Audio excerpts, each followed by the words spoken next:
तो आज जो है जो हम क्या करेंगे, इस यूनिट जो ये फर्स्ट यूनिट आपके जो कल है लास्ट टॉपिक इसका पूरा हो गया था। आज हम इस यूनिट के ऊपर जो कुछ न्यूमेरिकल क्वेश्चन आपके एग्जाम में पूछे जाते हैं उसके ऊपर चर्चा करेंगे, या फिर उससे रिलेटेड जो आप लोगों ने लास्ट में जो दो इफेक्ट पढ़े हैं, एक तो प्रकाश विद्युत प्रभाव और दूसरा क्वांटम प्रभाव, इन दोनों के ऊपर आधारित और कुछ जैसे कि आप लोगों ने ब्लैक बॉडी रेडिएशन के अंदर 3 रूल्स पढ़े थे, वीन्स का नियम, रेले जीन्स का नियम तथा क्वांटम का इफेक्ट, सॉरी वो स्टीफन बोल्टेज का नियम। इनके ऊपर आधारित जो है कुछ क्वेश्चन पूछे जाते हैं, उससे रिलेटेड 4-5 क्वेश्चन करेंगे। तो सबसे पहला क्वेश्चन है,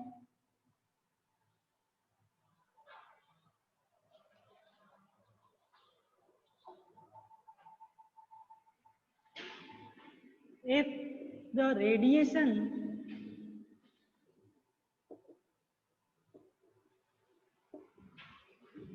emitted by a black body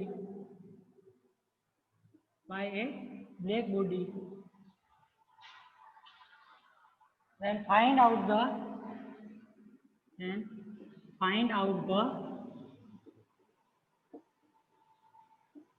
out the ratio of spectral density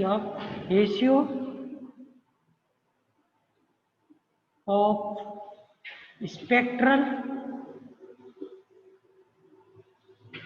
energy density of black body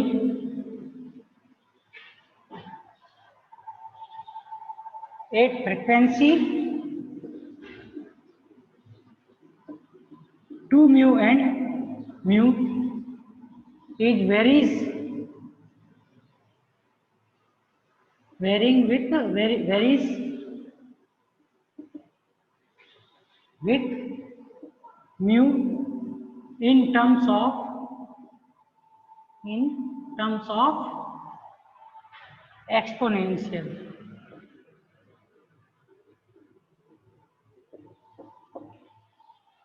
ठीक है ना। तो आपको क्या करना है कि एक कोई भी ब्लैक बॉडी है जो क्या कर रही है, विकिरणों का उत्सर्जन कर रही है, तो उस ब्लैक बॉडी के अंदर क्या करना है, हमें स्पेक्ट्रल एनर्जी डेंसिटी को आप किससे, म्यू से प्रदर्शित करते थे। स्पेक्ट्रल एनर्जी डेंसिटी का मान, या फिर आप कह सकते हो एनर्जी डेंसिटी का मान आपको किस टर्म्स में ज्ञात करना है, एनर्जी डेंसिटी के दो रेशियो, किस फ्रीक्वेंसी के ऊपर, 2 म्यू एंड म्यू फ्रीक्वेंसी की रेंज के अंदर आपको क्या करना है, एनर्जी डेंसिटी के रेशियो को ज्ञात करना है दो ब्लैक बॉडी के लिए। तो अब आप लोगों को मालूम है कि जो एनर्जी डेंसिटी है,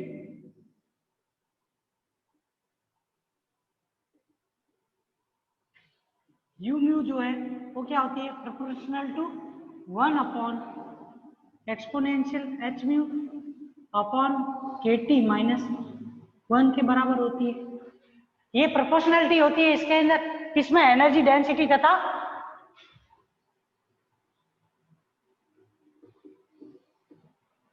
एनर्जी डेंसिटी, और उसके अंदर जो फॉर्मूला निकलते हैं हम एनर्जी डेंसिटी का, किसके अंदर आप लोगों को मालूम हो कि प्लांक के नियम के अंदर आपने जो रेडिएशन का फॉर्मूला निकाला था, उस रेडिएशन के फॉर्मूले के बारे में अगर मालूम हो तो आपको कि यू म्यू डी म्यू बराबर क्या था, 8 pi h mu square upon c cube 1 upon exponential h mu upon KT minus v, KT minus k 1। तो यहाँ पे जो ये एनर्जी डेंसिटी है वो किस फॉर्मेट में होती है, u mu proportional to 1 upon exponential h mu upon KT minus के फॉर्मेट में होती है। तो ये तो क्या है, किसी भी ब्लैक बॉडी, कोई भी म्यू फ्रीक्वेंसी की ब्लैक बॉडी है, उसके लिए उसकी एनर्जी डेंसिटी को किस फॉर्मेट में लिखा जाता है, इस फॉर्मेट में लिखा जाता है। तो इस कंडीशन में ये तो क्या हो गया, एनर्जी डेंसिटी का फॉर्मूला हो गया। तो अगर हम इसका सॉल्यूशन करें तो सबसे पहले तो हमें क्या लिखना है, 2 म्यू फ्रीक्वेंसी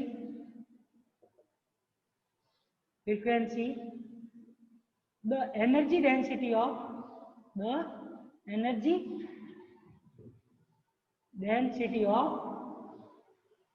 ब्लैक बॉडी क्या होगी, energy density of black body वो किसके प्रोपोर्शनल आ जाएगी, energy density of black body जो है वो u mu is proportional to क्या हो जाएगा, 1 upon exponential 2h mu upon k t minus 1 के बराबर आ जाएगा। ठीक है, ये तो क्या हो गया, 2 म्यू फ्रीक्वेंसी के लिए जो एनर्जी डेंसिटी है ब्लैक बॉडी की वो निकल गई।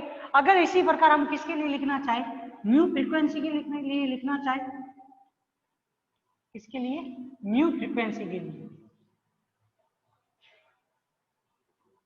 Eight mu frequency the energy density is given as the energy density is given as, ये इक्वेशन नंबर 1 लिख दो, क्या हो जाएगी, u म्यू बरा प्रोपोर्शनल टू क्या आ जाएगा 1 upon exponential h mu upon k t minus k1। ये क्या हो गया आप लोगों को इक्वेशन नंबर 2, क्योंकि एक के अंदर फ्रीक्वेंसी कितनी है बोली है, 2 म्यू फ्रीक्वेंसी बोली है, और दूसरे के अंदर फ्रीक्वेंसी कितनी बोली है, म्यू फ्रीक्वेंसी बोली है। अब उसने क्वेश्चन में क्या पूछा था, 2 म्यू फ्रीक्वेंसी और म्यू फ्रीक्वेंसी वाली एनर्जी डेंसिटी का हमें क्या निकालना है, रेशियो निकालना है। किस टर्म में, एक्सपोनेंशियल्स की टर्म्स में निकालना है। तो यहाँ से जो इक्वेशन बनेगी वो क्या होगी, equation number 1 upon equation number 2। तो यहाँ से क्या आ जाएगा, u of 2 mu upon u of mu proportional to क्या हो जाएगा 1 upon exponential 2h mu upon k t minus k1 into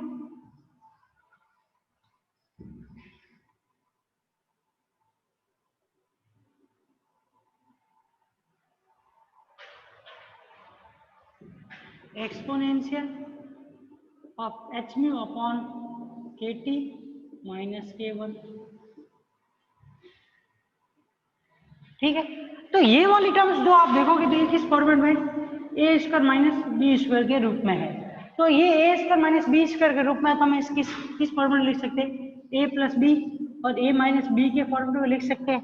तो यहाँ पे जो ये इक्वेशन जब चेंज होगी तो वो किस प्रकार से प्राप्त होगी, तो इस प्रकार से u of 2 mu upon u of mu is proportional to क्या आ जाएगा, exponential h mu upon k t minus 1 upon exponential of h mu upon k t minus 1 exponential of h mu upon k t plus 1। -1 वाले से -1 वाली terms गए। तो यहाँ से जो ये इक्वेशन या फिर जो ये रेशियो है वो किसके प्रोपोर्शनल आ जाएगा, एक्सपोनेंशियल के फॉर्मेट में। यहाँ से ये रेशियो जो है u of 2 mu upon u of mu proportional to क्या हो जाएगा, exponential h mu upon k t minus 1 की पावर -1 के ये प्रोपोर्शनल आ जाएगा। यही इस इक्वेशन के अंदर पूछा था इस क्वेश्चन में कि दोनों ये जो अलग एक ब्लैक बॉडी है जो दो अलग अलग फ्रीक्वेंसी की क्या कर रहा है, रेडिएशन का क्या कर रहा है, इमिशन कर रहा है। तो मान लो कि अगर एक फ्रीक्वेंसी या एक रेडिएशन जो है प्रोड्यूस की उसने, उसकी फ्रीक्वेंसी कितनी है 2 म्यू और तथा दूसरी की फ्रीक्वेंसी अगर म्यू हो, तो उस कंडीशन में इन दोनों का रेशियो जो वो किसके प्रोपोर्शनल आता है, exponential h mu upon k t minus 1 की पावर -1 के प्रोपोर्शनल आता है। ठीक है ना। इस क्वेश्चन में किसी को कोई प्रॉब्लम हो तो बता दीजिए, नहीं तो फिर आगे सेकंड क्वेश्चन करते हैं। मुकेश, लीलू, लाजू, विक्रम, कोई भी प्रॉब्लम हो तो बता दीजिए, नहीं तो फिर आगे दूसरा क्वेश्चन करते हैं। फटाफट चैट में बता दीजिए।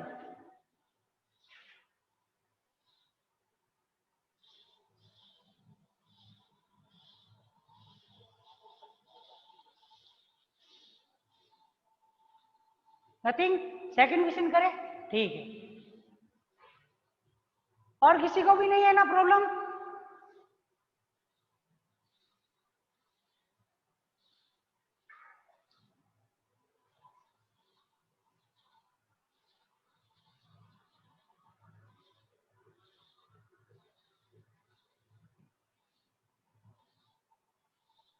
ठीक है, सेकंड क्वेश्चन करते हैं।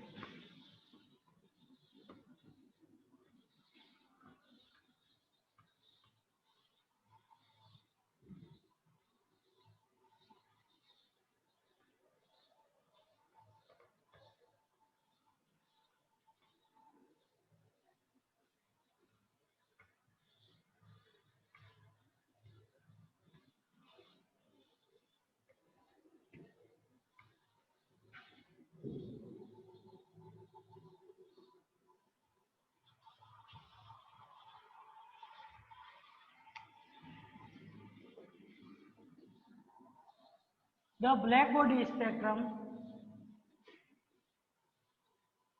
the black body spectrum, the black body spectrum of an object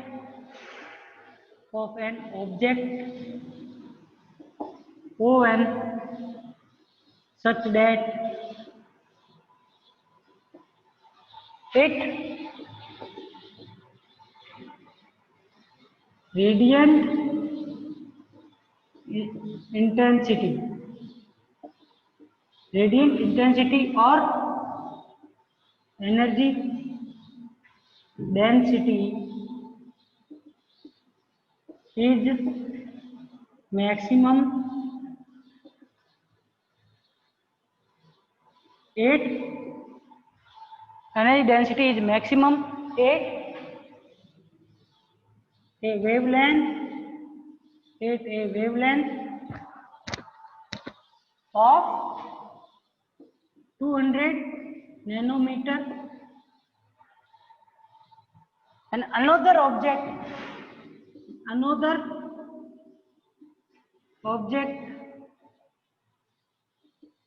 O2 have a energy density is maximum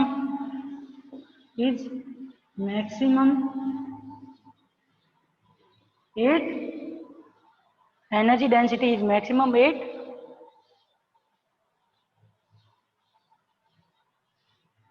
wavelength 600 nanometer. Then find out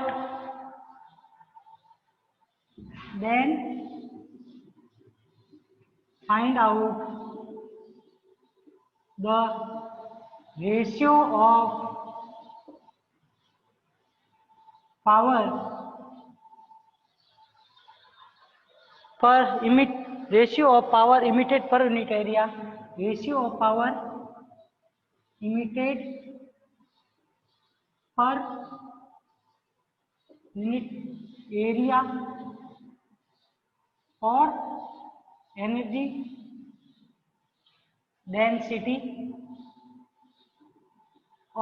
density by O1 to O2.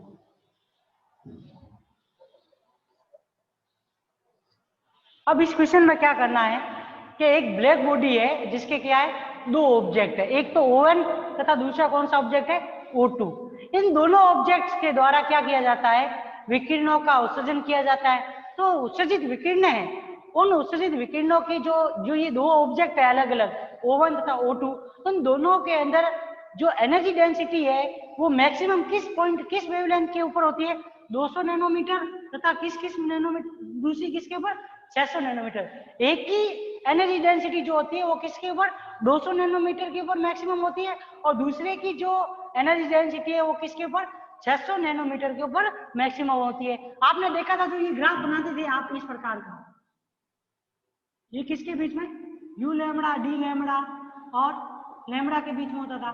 तो यहाँ पे ये एनर्जी डेंसिटी होती थी जो कि एक किसी पर्टिकुलर वेवलेंथ के ऊपर मैक्सिमम होती थी। तो इस कंडीशन या इस क्वेश्चन के अंदर क्या लिखा है कि दो ब्लैक बॉडी है, एक तो कौन सी O1 और दूसरी कौन सी O2 ब्लैक बॉडी, जिसमें एक के ऊपर तो ये किसकी, एक के ऊपर जो है वो किस 200 नैनोमीटर के ऊपर मैक्सिमम एनर्जी डेंसिटी प्राप्त हो रही है, और वहीं पर दूसरी के लिए जो है यह किसके ऊपर प्राप्त हो रही है, 600 नैनोमीटर के ऊपर प्राप्त हो रही है। तो इन दोनों कंडीशन के अंदर ये फिर जो दो अलग अलग आपने ब्लैक बॉडी ली है, इन दोनों ब्लैक बॉडी के लिए अलग अलग ये जो दोनों ब्लैक बॉडी आपने ली है, इन दोनों के एनर्जी डेंसिटी का आपको क्या निकालना है, रेशियो निकालना है, या फिर जो ये दोनों ही रेडिएशन या दोनों ही ऑब्जेक्ट है या फिर ये दोनों ही जो ब्लैक बॉडी है वो अपने में से पर यूनिट पावर को कितना इमिट कर रही है उनका रेशियो निकालना है। या फिर आप power emitted per unit area निकालो या फिर एनर्जी डेंसिटी निकालो, एक ही बात होती है। क्योंकि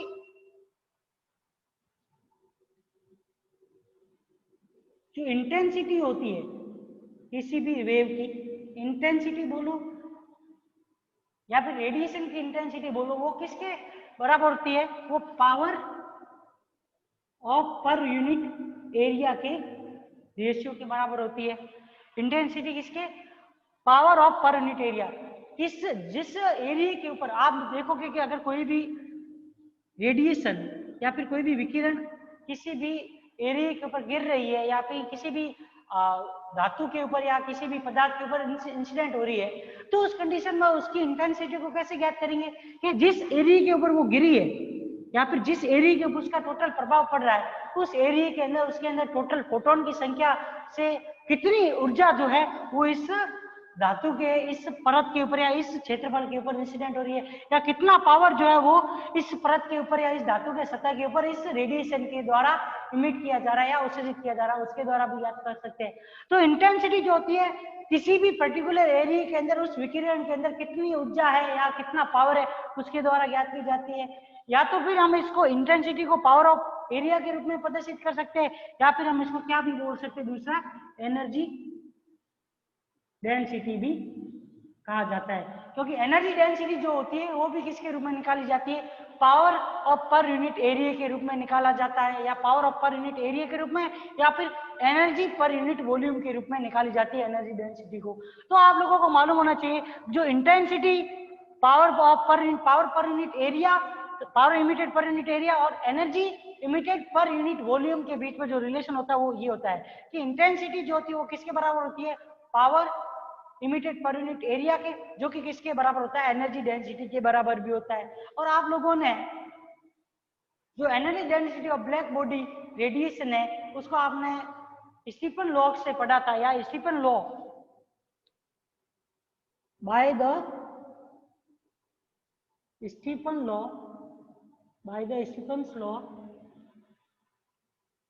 द एनर्जी डेंसिटी और power emitted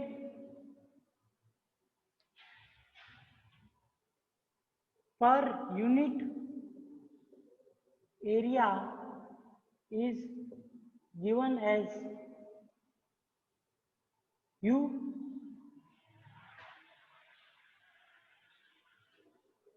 is equal to sigma T की पावर 4। मतलब एनर्जी डेंसिटी टेम्परेचर के किस चौथी घात के समानुपाती होती थी या चौथी घात के ऊपर डिपेंड करती थी। तो यहाँ से u mu is equal to क्या आ गया? सिग्मा टी की पावर 4 निकल गया। अब इसके अंदर क्या है? ये जो फॉर्मूला है उसे आप ये जो आप लोगों को एनर्जी डेंसिटी का रेशियो पूछा है दो अलग अलग ब्लैक बॉडी का,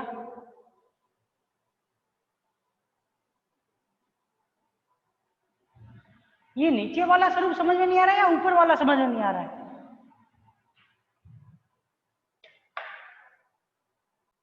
तो यहां से जो ये एनर्जी डेंसिटी का फॉर्मूला है स्टीफन लॉ से, वो हमने जो ज्ञात किया था या फिर वो जो हमने फाइंड किया था वो क्या था?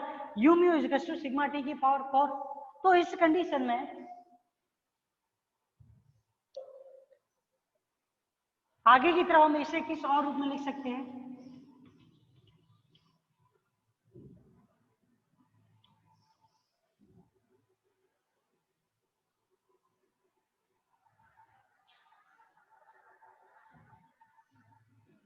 एक आपने जो फॉर्मूला पढ़ा था किसके नियम के अंदर? आपने जो वीन्स का नियम था या फिर जो स्टीफन वीन्स का नियम और कौन सा रिले जीन्स के नियम के अंदर आपने एक जो फॉर्मूला निकाला था वो क्या था? लैम्बडा मैक्सिमम इंटू टी बराबर किसके होता था? बी के बराबर होता था। ये आपने फॉर्मूला एक पढ़ा होगा। वेवलेंथ मैक्सिमम वेवलेंथ तथा टेम्परेचर का जो मल्टीप्लिकेशन है वो किसके? कांस्टेंट के बराबर होता था। ये हमने पढ़ा था। इसके अंदर जो टेम्परेचर है वो किसके? वेवलेंथ के व्युत्क्रमानुपाती होता है। ये हमने क्या पढ़ा था? ब्लैक बॉडी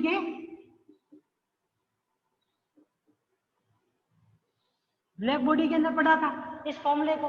तो यहां से आप अगर जब आप किसको लिखोगे? टेम्परेचर को अगर वेवलेंथ के रूप में लिखना चाहो तो बी टी बराबर क्या हो जाएगा? बी अपॉन लैम्बडा एम हो जाएगा। ये इक्वेशन नंबर 1, ये इक्वेशन नंबर 2। अब इक्वेशन नंबर 1 के अंदर आप क्या करोगे, इक्वेशन नंबर 2 से टेम्परेचर का मान रखोगे। तो यहाँ से इक्वेशन नंबर 2 से आपको क्या रखना है, इक्वेशन नंबर 2 से इक्वेशन नंबर 1 में मान रखने या वैल्यू पुट करने पर क्या इक्वेशन बन जाएगी, या फिर एनर्जी डेंसिटी की यू म्यू इक्वल्स टू क्या आ जाएगा, अब ये लैम्बडा के रूप में चेंज हो जाएगा। तो यू लैम्बडा बराबर क्या आ जाएगा, सिग्मा कोष्टक में बी अपॉन लैम्बडा एम की पावर 4। ये क्या आ गया, कोई भी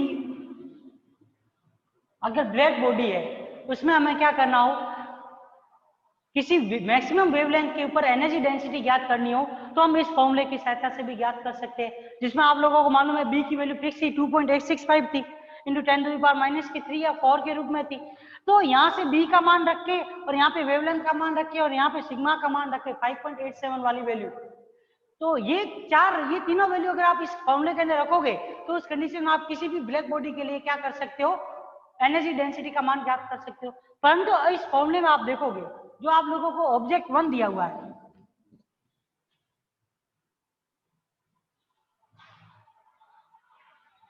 ऑब्जेक्ट O1 के लिए जो लैम्बडा मैक्सिमम है वो कितना दिया हुआ है, 200 नैनोमीटर।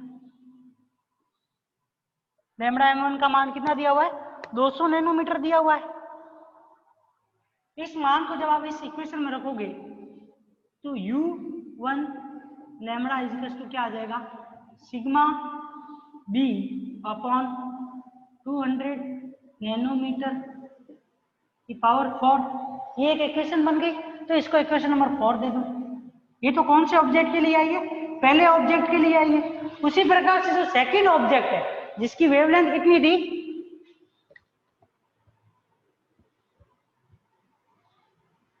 जिसकी वेवलेंथ कितनी थी, जिसकी वेवलेंथ आपके ऑब्जेक्ट O2 के लिए जो वेवलेंथ थी लैम्बडा M2 बराबर क्या था, 600 नैनोमीटर।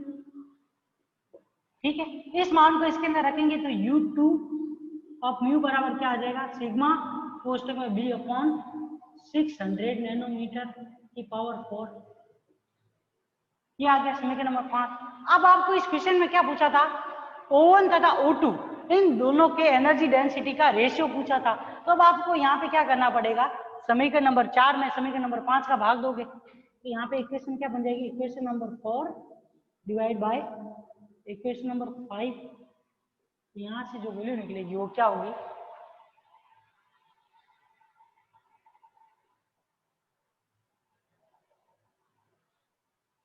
यहाँ से जो वैल्यू निकली वो क्या आ जाएगी, U1 mu upon U2 mu equals to, यहाँ पे U1 लैम्बडा या U2 लैम्बडा इक्वल्स टू क्या आ जाएगा, 600 नैनोमीटर अपॉन 200 नैनोमीटर की पावर 4। नैनोमीटर से नैनोमीटर गया, डबल जीरो से डबल जीरो गया, 2 से ये 3 बार, तो यहाँ पे क्या आ जाएगा 3 की घात 4 बराबर 81। मतलब ऑब्जेक्ट O1 है, जो ऑब्जेक्ट O1 है उसकी एनर्जी डेंसिटी जो है वो ऑब्जेक्ट O1 से कितने टाइम्स अधिक होती है, 81 गुना अधिक ऊर्जा का उत्सर्जन करता है कौन, ऑब्जेक्ट O1 किसके सापेक्ष, ऑब्जेक्ट O2 के सापेक्ष। तो ये एनर्जी डेंसिटी का रेशियो इसमें निकल गया, 81 इसके अंदर आंसर आएगा। ठीक है ना, क्योंकि यहाँ पे सिग्मा और बी तो कांस्टेंट वैल्यू है तो वो तो आपस में कट जाएगी, तो बचेगी कौन सी वैल्यू, सिर्फ वेवलेंथ वाली। तो दो वेवलेंथ जो 600 नैनोमीटर तथा 200 नैनोमीटर है इनका रेशियो जब निकालोगे तो क्या आ जाएगा, 81 के बराबर आता है। ये आप लोगों को इसके अंदर ध्यान रखना है, ठीक है ना।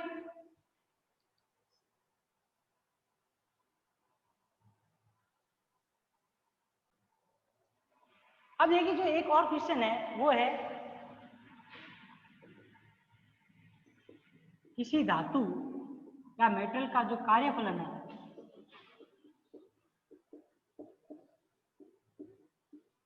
W equals to h mu not equals to कितना दिया हुआ है, 1.10 इलेक्ट्रॉन वोल्ट दिया हुआ है, तथा उस पर इस धातु पर क्या है 3300 एंगस्ट्रॉम वेवलेंथ की किरण आपतित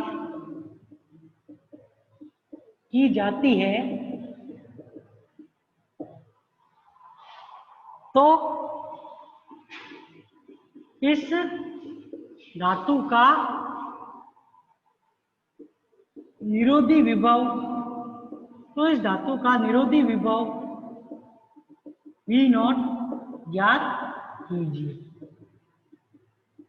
ठीक है, तो आप लोगों को क्या करना है, इस धातु के निरोधी विभव V0 का मान ज्ञात करना है। तो इस V0 को ज्ञात करने का एक ही फॉर्मूला है, वो है 1/2 mv² मैक्सिमम इक्वल्स टू क्या होता है EV0, मतलब मैक्सिमम काइनेटिक एनर्जी जो है वो ज्ञात कर दीजिए इलेक्ट्रॉन की।